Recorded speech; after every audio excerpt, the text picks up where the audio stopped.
سندھ کا پانی چوری نہیں ہونے دیا جائے گا۔ پیپلز پارٹی اور پی ٹی آئی ہم آواز سینٹ میں دیا حکومت کو کرارا جواب۔ دونوں جماعتوں کے ارکان چیئرمین سینٹ کی ڈائز کے آگے پہنچ گئے۔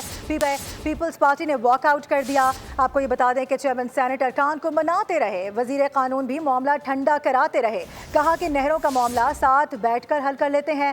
شبلی فراز نے کہا کہ ہم ملک پرست ہیں، پاکستان کھپے والی پارٹی ہیں۔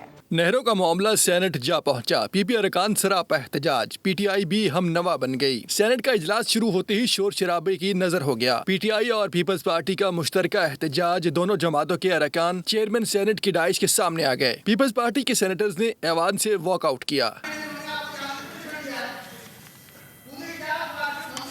سینیٹر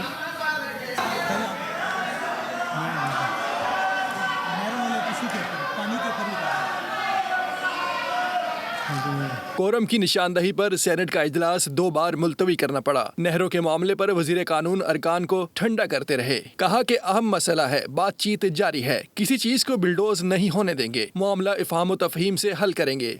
رابطہ رانا ثناء اللہ صاحب نے سندھ حکومت سے باضابطہ رابطہ کیا اور یہ پیغام پہنچایا کہ یہ جو سارا معاملہ ہے اسے آئین اور قانون کے مطابق حل کیا جائے گا اور بہت جلد اس بابت ایک وسیع کثیر الجماعتی جو کنسلٹیشن ہے وہ بھی ایک تجویز زیر غور ہے۔ وزیر قانون کے خطاب پر اپوزیشن ارکان جملے کستے رہے۔ نقطہ اعتراض پر وقت نہ ملنے پر اپوزیشن نے احتجاج کیا۔ قائد حزب اختلاف شبلی فراز نے کہا سندھ کے عوام کے حقوق کی جنگ لڑنا چاہتے ہیں، ہم ملک پرست ہیں، پاکستان کھپے والی پارٹی ہیں۔ شبلی فراز نے خیبر پختونخوا میں بھی سینٹ انتخاب کرانے کا مطالبہ کیا۔ جمعیت علماء اسلام اور اے این پی کے سینیٹرز بھی احتجاج میں شریک ہوئے۔ اپوزیشن ارکان نے پانی پر ڈاکہ نامنظور کے نعرے بھی لگائے۔